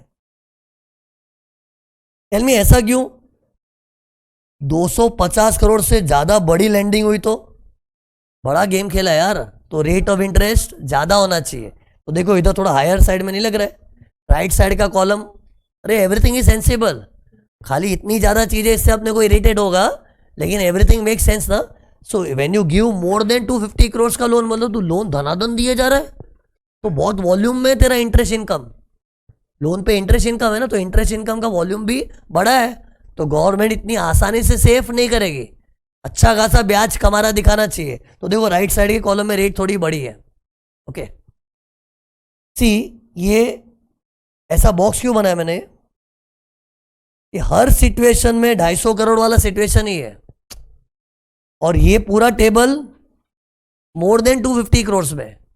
और देखा मैंने यहाँ वाला एसबीआई वाला, देखो एसबीआई वाला, इधर मैं खाली एक ही चीज को डब्बे में डाला, इधर ही खाली वो 100 करोड़ की शर्त है, तो डेट मीन्स व्हाट, इधर इधर कैसा है, 100 करोड़ से कम हो 100 करोड़ से ज्यादा हो कुछ भी हो, ये रेट चलेगी मतलब चलेगी। खाली इधर 100 करोड़ का नखरा क्या था, क्योंकि इधर क्या है, गवर्नमेंट तेरे को सेफ करने को थोड़ा डर रही है, क्योंकि क्रेडिट रेटिंग अवेलेबल नहीं है। तो in short see it looks little bit, मैंने चालू करते रहे बोला इधर थोड़ा मचमच ज्यादा है, पर ठीक है एक बार थोड़ा सेट करोगे तो हो जाएगा। पहले ये वाला कॉलम रटो, मैं रटा रहा हूँ वैसे रटो ना। पहले क्रेडिट रेटिंग में क्या था, एक सिंगल ए था, मतलब एक्चुअली ए में भी मल्टीपल एस भी है, ए टाइप्स को फर्स्ट बोल देंगे, फिर ट्रिपल बीस वाला सेकेंड लेवल हो गया, फिर double B single B third level है, फिर सी से डी फोर्थ लेवल, फिर नॉट अवेलेबल, ये लाइन बन गई। फिर देखो याद कैसे करना, खाली पहला परसेंटेज याद रखना पड़ेगा, 1.75 था, अभी 1.5 से बढ़ा था, 1.75 में +1.5 +1.5 +1.5, लेकिन लास्ट में जब नॉट अवेलेबल होगा ना, तो उधर 4.25, उधर थोड़ा एफर्ट लेना पड़ेगा, और वो याद आएगा कैसे, देखो एकदम उसको एवरेज आउट जैसा कर रहे हैं ना, लिटरली एवरेज मत लो, कहने का मतलब नॉट अवेलेबल मतलब एकदम जबरदस्त कैरेक्टर वाला भी नहीं है, एकदम ढीला कैरेक्टर भी नहीं होगा, तो थोड़ा एवरेज टाइप लिया है। फिर राइट साइड का कॉलम कैसे याद रखना बताओ, राइट साइड फॉरेन करेंसी में इधर से इधर आने में क्या है 0.25 कम, 0.25 कम, 4 फिर अगले कॉलम में 0.25 कम, 0.25 कम, 0.25 कम, 0.25 कम, फिर कांस्टेंट 6 कांस्टेंट कंटिन्यू आ गया ना। तो इधर थोड़ी मेहनत लगेगी, लेकिन सी एसबीआई रेट अपने को कैसे मालूम पड़ेगा, क्वेश्चन में देना ही पड़ेगा। ओके एसबीआई की रेट भी चेंज होती है। ये तो क्या है, जैसे अपना एग्जाम में जो ईयर होता है ना अपना प्रीवियस ईयर का जो 1 अप्रैल है वो रेट पकड़ना पड़ता है। Rate on 1 April of our relevant previous year, वो एसबीआई रेट लेना होता है और वो क्वेश्चन में देना ही पड़ेगा। फिर रेफरेंस रेट भी है ना क्वेश्चन में देंगे। तुम लोग से क्या एक्सपेक्ट करेगा वो, ये स्प्रेड अपने को याद होना चाहिए। ओके सी इन लोग है ना ये 1.75% था ना, इसको ऐसा ही बोलते हैं 175 बेसिस पॉइंट्स। क्या बोलते हैं 175 बेसिस पॉइंट्स, एक ही बात है, चाहे तो 1.75% बोलो या 175 बेसिस पॉइंट्स, एक ही बात है। यार एएफएम वगैरह जो पढ़ रहे हैं उन लोगों को सब नॉलेज होता है। अब सुनो, एक रेफरेंस रेट के बारे में कुछ बताना पड़ेगा। रेफरेंस रेट का देखो ये बड़ा टेबल है, याद नहीं रखना है, क्वेश्चन में दिया होगा।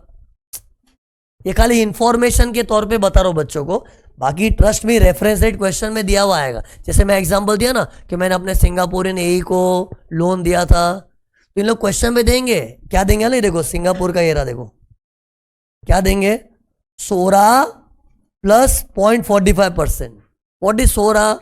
Not 16 means Singapore overnight rate average. वैसे हर देश का है ना करेंसी बेस्ड बेंचमार्क है। सी रेफरेंस रेट इधर सी कभी कभी रेफरेंस रेट को है ना डॉलर को रुपयों में कन्वर्ट करने का रेट भी लेते हैं। सी रेफरेंस रेट को 2 में नहीं निकलते। Sometimes reference rate means what you know conversion rate. जैसे बोलते हैं $1 इतना, 1 पाउंड इतना, तो कन्वर्जन रेट को भी रेफरेंस रेट बोलते हैं। लेकिन यहां reference rate is not conversion rate, it's the rate of interest which is the bare minimum which you should charge when you grant loan. इधर रेफरेंस रेट का अर्थ है इंटरेस्ट जो हमें चार्ज करना चाहिए। तो टेल मी, अगर मैंने यूएस डॉलर में लोन दिया मेरी यूएस एई को, फील करना मेरी यूएस में कोई एई होगी, उसको मैंने लोन दिया है, उसमें रेफरेंस रेट क्या है सोफर प्लस 0.45, ये फिक्स्ड है। बट डरो मत, ये क्वेश्चन में दिया हुआ आएगा। सोफर क्या होता है, सिक्योर्ड ओवरनाइट फाइनेंसिंग रेट है ना, प्लस 0.45। मतलब इन लोग क्या करेंगे, डायरेक्ट ऐसा ही बोल देंगे the reference rate is so and so. Okay खाली बताना पड़ता है ना बच्चों, रेफरेंस रेट क्या होता है, यूएस का अलग होता है, यूरो के लिए अलग होता है, क्या है, अरे ये करेंसीज का नाम है। यूरोज में करेंसी है तो उसका रेफरेंस रेट क्या, यूरिबोर क्या, euro interbank offered rate. Okay मतलब इधर कुछ प्लस जैसा नहीं है। सोफर में तो प्लस 0.45 था, इधर यूरिबोर बस। फिर पाउंड स्टर्लिंग में सोनिया दिख रही है, सोनिया का मतलब क्या है स्टर्लिंग ओवरनाइट इंडेक्स एवरेज, पर इससे प्लस 0.3 है। एनीवेज इससे सब क्या खाली देख लेना, समझ लेना, ये सब क्वेश्चन में दिया हुआ रहेगा। Okay you are not suppose to know US का सोफर क्या चल रहा है फिलहाल, अपने को क्या मालूम, इतना सा अपने टैक्स पढ़ रहे, जनरल जानकारी रखने के लिए पढ़ नहीं रहे, टैक्सेशन का नॉलेज होना चाहिए। ओके तो all this will be given in the question. नहीं ये भी याद नहीं रखना 0.45, this also they have to give. In fact बता रहा हूं ना, इन लोग ऐसा ही देंगे the reference rate can be assumed as so and so, ये देंगे। और रेफरेंस रेट एज ऑन 30 सितंबर देंगे।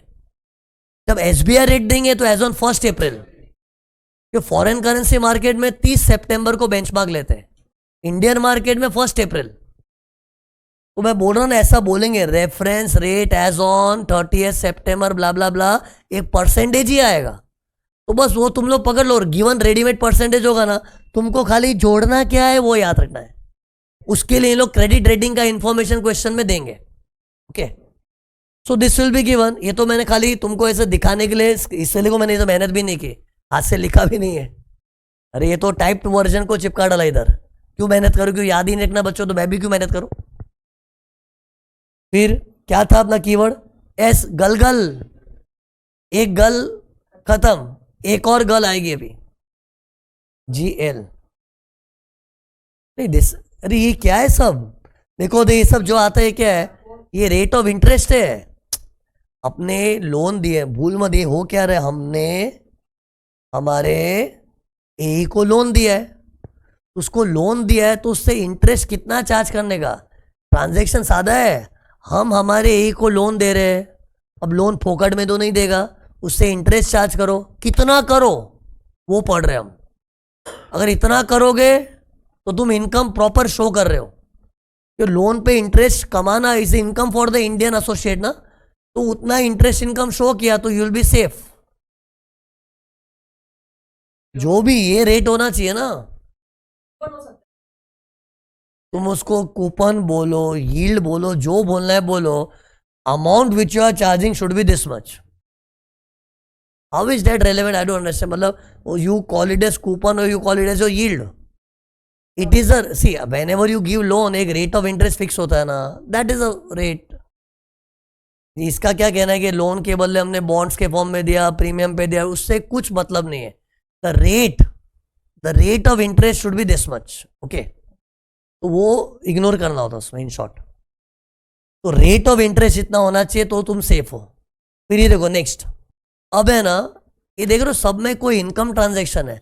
पहले में क्या था, मैंने सर्विसेज दे दे के कमाया, फिर मैंने ऑटो पार्ट्स बेच बेच के कमाया, फिर लोन दे दे के ब्याज कमाया, अब मैं गारंटी दे दे के फीस कमा रहा हूं।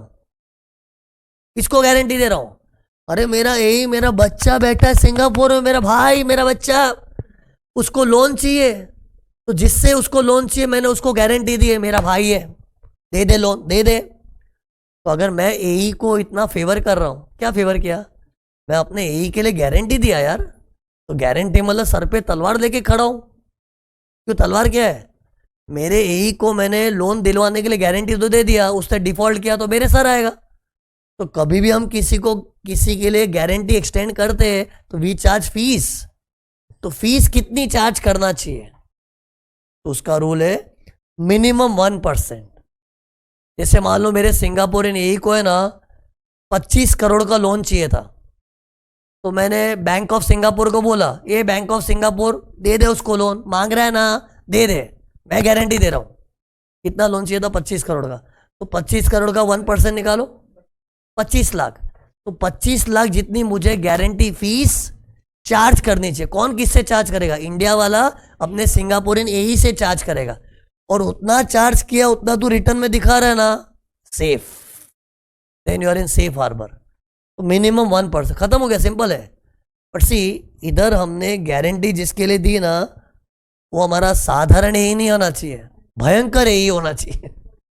एक साधारण एई तो 26% से हो जाता ना, एकदम भारी टाइप का एई होना चाहिए, मतलब 100% सब्सिडियरी। कोई बोले सर अगर 100% नहीं है तो ठीक है, 100% नहीं है तो फिर भी यही तो बन जाएगा, लेकिन safe harbour rule not applicable. See, जिधर गवर्नमेंट सेफली सेफ हार्बर दे सकती है उधर ही देती है। गवर्नमेंट डजंट वांट कि तेरे को सेफ करके उन लोग डेंजर में आ गए। तो गारंटी वाले केस में कंडीशन क्या है, तुमने जिसके लिए गारंटी दिया ना, वो कोई साधारण यही नहीं होना चाहिए, ओनली ओन्ड सब्सिडियरी होना चाहिए, जहां तेरा नॉट जस्ट 26%, 100% स्टेक है। उसकी खातिर तू गारंटी देख के बैठा ना, तो हम सेफ हार्बर का जुगाड़ करेंगे। और जुगाड़ क्या है, जितनी भी गारंटी दी उसका मिनिमम 1% तू उससे फीस चार्ज कर रहा है ऐसा दिखा, तो सेफ हो गया। बस इतना ही है। लास्ट वाला एल, लो वैल्यू सर्विसेज। लो, अभी सुनो, अभी अचानक पाशा पलट रहा है, अब एक्सपेंडिचर वाला ट्रांजेक्शन आ रहा है। सी, पहले क्या था, हम हमारे ए को सर्विसेज दे रहे हैं तो कमाते थे, फिर ऑटो पार्ट्स वाला गुड्स बेच रहे हैं तो उसमें भी कमा रहे थे, फिर लोन दिया था उस पर भी इंटरेस्ट कमाया, गारंटी दिया तो गारंटी फीस कमाया। अभी तक सब इनकम ट्रांजैक्शन था। अब माइंड चेंज कर दो, अभी खर्चा होने वाला है। ये देखो, फील करो, मेरा सिंगापुर में यही है, वो मेरा बैक ऑफिस का काम संभालता है, मेरा अकाउंट्स डिपार्टमेंट, बैक ऑफिस का काम, ऐसा काम संभाल रहा है जिसकी कोई इतनी वैल्यू नहीं है, एकदम रूटीन वर्क। सी, अपने धंधे में ना कुछ तो कीमती काम होते हैं, खुद रूटीन वर्क होते हैं। जैसे मेरे धंधे में कीमती काम क्या है, lecturing, it's the main work यार। रूटीन काम क्या है, स्टाफ बैठ के एडमिशन ले रहा है, ये कर रहा है, बच्चा वीडियो लेक्चर लिया तो उसको एक्सेस देना है, वो रूटीन वर्क है। तो ऐसे इमेजिन करो, इंडिया वाला कंपनी मेन काम तो वो कर रहा है, लेकिन अपना जो छोटा मोटा बैक ऑफिस का काम होता है ना, सिंगापुर वाले को आउटसोर्स किया है। फील कर, वो मेरे लिए काम कर रहा है। वो कौन? सिंगापुर वाला। तो वो काम कर रहा है तो मुझे पैसा देना पड़ेगा। और पेमेंट में लोग चोरी कैसे करते हैं? बढ़ा चढ़ा के पे करते हैं ना। लॉ ने क्या बोला, तू उसको जो पेमेंट करेगा ना, उसमें मैक्सिमम 5% का मार्कअप होना चाहिए। उससे ज्यादा मार्कअप किया मतलब पेमेंट बढ़ा चढ़ा के दिखा रहा है, चमाट पड़ेगी, फिर तू सेफ नहीं है। तेरे को सेफ रहना है तो पेमेंट इतनी कर कि जिसमें सामने वाले का मार्जिन उसका होगा ना। मैं तो पे कर रहा हूं, मार्जिन किसकी होती? कमाने वाले की। सामने वाले की मार्जिन मैक्सिमम 5% होने चाहिए। तो see with example, let's assume Singaporean A को मैंने बोला तू मेरा बैक ऑफिस का काम करेगा। हम लोग को मेन काम से फुर्सत नहीं मिलती है, तो मेरा छोटा मोटा बैक ऑफिस करेगा। तो हाँ बोल दिया उसने, सुनना एग्जाम्पल, हाँ बोल दिया। तो फिर बोला कितने पैसे लेगा? तो उसने मुझसे चार्ज किया कितना, में 8 करोड़ चार्ज किया, 8 करोड़। तो ये 8 करोड़ तो उसने मेरे को चार्ज किया है। अब मेरे को उसका ब्रेकअप जानना पड़ेगा। तो 8 करोड़ कैसे चार्ज किया? तो बोला ऐसे तो 6 करोड़ है, उसमें 2 करोड़ मैंने अपना प्रॉफिट डाला है। मतलब 6 करोड़ में 2 करोड़ डाला है, कितना परसेंटेज डाला? अरे 6 करोड़ उसकी कॉस्टिंग है, he is charging me 8 crore, but when he charges he will add profit in that ना। तो he is charging me 8 crore, I am ready to give, चल 8 करोड़ दे दिया। लेकिन अब पता लगाओ कि उसने 8 करोड़ मुझसे कैसे चार्ज किया था। तो आई am just giving you data कि 6 करोड़ उसका बैक ऑफिस का काम करने का कॉस्टिंग था, प्लस 2 करोड़ का प्रॉफिट जोड़ा। तो 6 में 2 करोड़ जोड़ा, मतलब कितना परसेंट जोड़ा? 6 करोड़ में 2 करोड़ कितना परसेंट जोड़ा? 1/3 ना, 33% जोड़ के। जबकि लॉ क्या बोलता है? मैक्सिमम 5% होना चाहिए। तो टेल मी 6 करोड़ अगर उसकी कॉस्टिंग है तो 5% कितना आ गया? 5% कितना होता है 6 करोड़ का? 6 करोड़ का 5% कितना होता है? 30 लाख। तो 30 लाख जोड़, तो 6 करोड़ 30 लाख अगर वो मुझसे चार्ज कर रहा है और मैं उतना पे कर रहा हूं, तो मैं पेमेंट ठीक ठाक कर रहा हूं, आई विल बी सेफ। सेफ्टी मुझे चाहिए, गवर्नमेंट उसका गिरेबान नहीं पकड़ेगी, सिंगापुर वाले का। गवर्नमेंट मेरे को निपटेगी। इधर मैं पे कर रहा हूं ना, तो गवर्नमेंट को क्या चाहिए? बढ़ा चढ़ा के पेमेंट ना करना। तो टेल मी, मेरे 8 करोड़ के एग्जाम्पल में अगर मैंने 8 करोड़ का पेमेंट किया, will I be safe? No, I will be in danger. क्यों? 8 करोड़ का ब्रेकअप कैसा था? 6 + 2, तो 6 उनकी कॉस्टिंग है और 2 करोड़ का प्रॉफिट है, and 2 crore is 33.3%, which is too much. It has to be maximum 5%। अब बताओ इसका, मेरा सिंगापुर वाला बैक ऑफिस का काम कर रहा है और मैंने बोला कितना पैसा लेगा? कितना लेगा? तो बोला 3 करोड़ दूंगा, 3 करोड़। ओके, 3 करोड़। फिर 3 करोड़ तो उससे चार्ज किया और मैंने पे भी कर दिया। अब उसका ब्रेकअप फाइंड आउट करना है। क्वेश्चन में देंगे सब डेटा, टेंशन मत लो। 3 करोड़ का ब्रेकअप ऐसा था, उसमें उसका है ना 2 करोड़ 80 लाख तो कॉस्ट था, 2 करोड़ 80 लाख का कॉस्ट था, 20 लाख का प्रॉफिट था। 2 करोड़ 80 लाख कॉस्ट है, 20 लाख का प्रॉफिट है, कैलकुलेटर ले।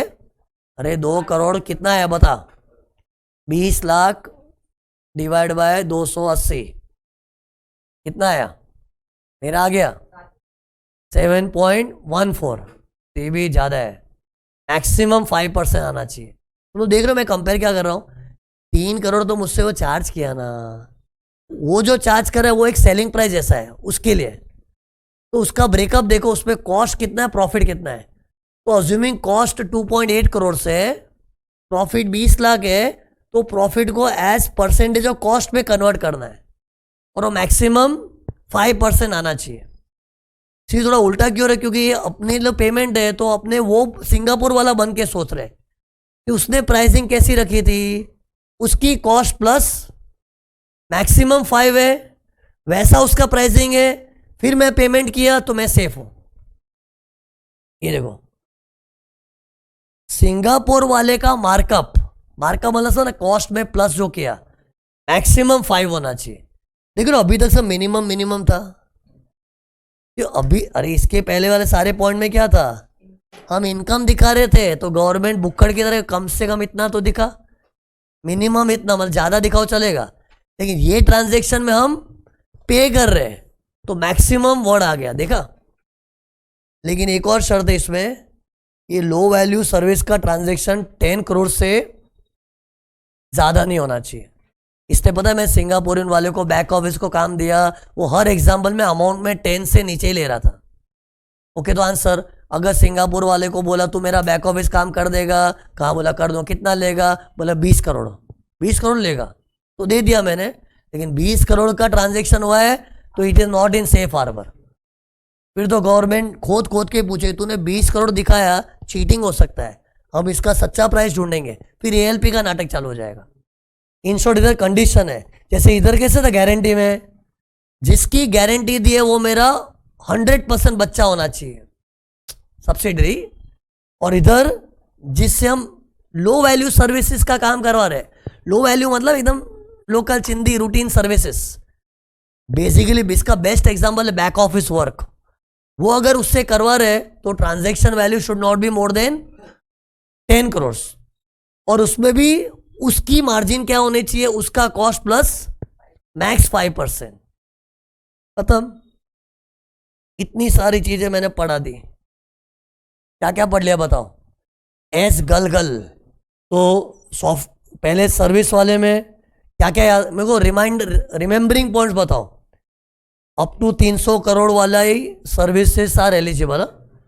पहले तो सॉफ्टवेयर सर्विस, केपीओ और आर एन डी भी फार्मास्यूटिकल और सॉफ्टवेयर रिलेटेड होना चाहिए, और वो भी कुल मिला के पूरे साल में, चाहे तूने सॉफ्टवेयर सर्विस दिया जो भी दिया, पूरे साल में दुनिया भर के एई का टोटल 300 करोड़। ये 300 crore is threshold in total counting several AEs. 10 AE को सॉफ्टवेयर ऑफ्टवेयर जो भी है सब मिला के 300 करोड़ तक है। मतलब तेरा ये लाइन में वॉल्यूम 300 करोड़ है, ये ना मतलब इंडिया वाले एसएससी का कोई होगा। अब फिर परसेंटेज क्या था, ऐसे याद रखो 17, 18, फिर इधर 18 गया, फिर 3 से बढ़े 18, 21, 24, फिर 24 इधर चला गया। ओके, अब बताओ इधर 17 और 18 कैसे था। 17 अगर अप टू 100 करोड़ हुआ तो अबाउट 100 अप टू 300 18%। फिर केपीओ में 3 कैसे था कि मेरे टोटल ऑपरेटिंग एक्सपेंस में एम्प्लॉय कॉस्ट का एलिमेंट क्या है, फील कर मेरा हाथ, टोटल कॉस्ट में एम्प्लॉय कॉस्ट का पोर्शन क्या है। इट इज लेस देन 40% तो 18, 40 और मोर लेस देन 60 21, 60 और more 24, depends upon the component of employ cost in my total cost. Total cost में हर जगह टोटल कॉस्ट में ऑपरेटिंग एक्सपेंस है। ओके, फिर आर.एन.डी में तो 24 था सिंपल। ऑटो पार्ट्स में अगर कोर ऑटो पार्ट्स है तो 12%, नहीं तो 8.5%। फिर लोन गिवन में क्या था, उसमें अपनी टेक्निक क्या थी, क्रेडिट रेटिंग तो ठीक है, एक सिंगल ए था, फिर ट्रिपल बीस, फिर double B, single B, C D not available. Percentage 1.75 पहला याद रखो, 1.75, फिर 1.5 ऐड करते हो, फिर लास्ट में जिसका ठिकाना नहीं है नॉट अवेलेबल, वो 4 पॉइंट क्या था, 4 पॉइंट बता क्या था, 4.25 था। ओके, लास्ट वाला याद रखो 4.25 है। ओके, ये फिर फॉरेन करेंसी में लोन दिया ना, तो ये देखो 0.25 कम, 0.25 कम, 4, फिर 0.25 कम, 0.25 कम, 0.25 कम, 0.25 कम, 4 बार कम हो रहा है, फिर लास्ट में 6 कांस्टेंट। और ये 2 कॉलम क्या थे, ये अप टू 250 करोड़ हुआ था और ये मोर देन 250 करोड़ हुआ था। इसी ये सब डेटा ना ट्रस्ट भी सब प्रोवाइड किया होगा। तुम लोग के जो नंबर्स याद करने पड़े ना, वो याद रखना तुम्हारी कला है, बाकी सब data will be provided. Okay, you saying something. तो ये लोन हो गया। फिर गारंटी में, हाँ गारंटी में ये भी नाटक है, जिसकी खातिर गारंटी दिया मेरा 100% बच्चा होना चाहिए, और उससे फीस कितनी चार्ज करिए, 1% minimum, 1% of the amount guaranteed for him. Okay, फिर लास्ट क्या था, लो वैल्यू सर्विस। ये इनकम ट्रांजैक्शन है कि पेमेंट वाला, पेमेंट, इतनी पेमेंट करो कि सामने वाले की जो कॉस्टिंग है उसमें मैक्सिमम 5% ऐड होके प्राइस डेवलप होना चाहिए। ओके, ये 5% है ना, उसकी कॉस्ट का मैक्सिमम 5, उतना वो मुझसे चार्ज करना चाहिए, यानी कि मैं भी उतना ही पे करना चाहिए। उससे ज्यादा पे किया तो सेफ नहीं है, ये मैक्सिमम था। तो सेफ हार्बर रूल खत्म। यस, नेक्स्ट पॉइंट, ये देखो मुंह की बात छीनी ना, नेक्स्ट पॉइंट जो बता रहा था उसने पूछ लिया। तो सी नेक्स्ट पॉइंट क्या है, ये safe harbour rule is optional. कोई अगर बोले ना नहीं यार ये क्यों सेफ हार्बर रूल मेरे को पसंद नहीं है, मेरे को तो पसंद क्यों नहीं आएगा बताओ। जैसे ये देखो, ये ऑटो पार्ट्स का एग्जांपल ले लो ना, वो ऑटो पार्ट्स मैन्युफैक्चर करे बेचने वाला, वो बोलता है 12%। कैसे 12%? मेरे धंधे में आके देख 6-7% से ज़्यादा प्रॉफिट ही नहीं छूटता है। अरे और एसएससी को जेन्युइनली फील हो रहा है 12% प्रॉफिट मार्जिन है ही नहीं मेरे धंधे में यार। जैसे मेरा धंधा मैं बेहतर जानू ना, तो अगर किसी को ऐसा लग रहा है ना कि हमारे धंधे में इतना मार्जिन तो छूटता ही नहीं है, तो हम गवर्नमेंट की बात क्यों माने। सेफ्टी से ज़्यादा रियलिटी इंपॉर्टेंट है। Reality is we are not making this much profit, our profit margin less. तो फिर वो सेफ हार्बर रूल को ठुकरा सकता है। लॉ ने तो अपने को ऑप्शन दिया है, लेकिन सुन, अगर तूने इनको चुना तो तुझे अपनी इच्छा गवर्नमेंट को बतानी पड़ेगी। फॉर्म नंबर 3CEFA सेफा, फॉर्म नंबर 3 सेफा, ये फॉर्म भर। कब तक? Due date of filing return. Transfer pricing SSC का ड्यू डेट क्या होता है? 30 नवंबर। तब तक ये फॉर्म भर दे। ये फॉर्म में तो अपनी इच्छा प्रकट करके बता रहे कि मुझे सेफ हार्बर रूल पसंद है, I am opting for it. ये फॉर्म भर के इन्फॉर्म करना पड़ता है। ओके, फिर सेफ हार्बर रूल तू ले भी लेगा ना तो एएलपी के जंजाल से मुक्त हो जाएगा। इंफॉर्मेशन डॉक्यूमेंट, सीए का रिपोर्ट, सब कार्यक्रम फॉलो करना पड़ेगा। नहीं तो कितने लोग को क्या लगते हैं, अरे एएलपी का मगजमारी गया तो पोबीफो ओमपाल का भी क्या जरूरत, और सीए के रिपोर्ट की भी क्या जरूरत, वो तो करना पड़ेगा। सी इनफैक्ट स्क्रूटिनी भी होगी, तो सेफ हार्बर में इन लोग ये जो परसेंटेज चेक भी तो करेंगे ना। हाँ, एएलपी का आर्ग्यूमेंट्स नहीं होगा, बाकी स्क्रूटिनी होगी, बाकायदा चेकिंग होगी। और एज एन एसएससी मेरी ड्यूटी जो बनती है ना 92D, क्या था 92D, इंफॉर्मेशन डॉक्यूमेंट मेंटेन करना, वो भी करना पड़ेगा। सीए की रिपोर्ट सबमिट करनी, वो भी करनी पड़ेगी। सब चीज करना पड़ेगा, एएलपी से मुक्ति मिलेगी। ये इंपॉर्टेंट क्वेश्चन है, एग्जाम में डाल सकते हैं कि एसएससी का क्लेम है कि because I am going for safe harbour why should I furnish the report of CA. ये ट्रांसफर प्राइसिंग लोग का रिपोर्ट ऑफ सीए कौन से फॉर्म में होता है? Form 3CEB। पता है, इंटरनेशनल ट्रांजेक्शन की लिस्ट बनाते हैं, वो रिपोर्ट बनानी पड़ती है। मैंने बोला भी था, if no CA then BA. तो ये लोग क्वेश्चन बना सकते हैं कि एसएससी का आर्ग्यूमेंट है कि बिकॉज मैं सेफ हार्बर में हूं तो why am I suppose to submit the report of CA. तो आंसर लिखना चाहिए the contention of SSC is not valid, even though is going for safe harbour rule, still he has to furnish the report of CA. Safe harbour rule के लिए जो form बोला था मैंने, form क्या था? 3CEFA। तो इससे अपने को याद कैसे करना? सेफा भरो सेफ हो जाओ, सेफा भरो सेफ हो जाओ। सेफा में भी सेफ वाला टोन आ रहा है, सेफ हार्बर भी सेफ होने वाला रूल है। तो इसको याद कैसे करना? सेफा भरो सेफ हो जाओ। गवर्नमेंट को ऐसा स्लोगन्स यूज करने चाहिए to encourage safe harbour rules. Okay, तो गवर्नमेंट को मैं आइडिया दिया फ्री में। तो सेफ हार्बर रूल की थियरी समाप्त।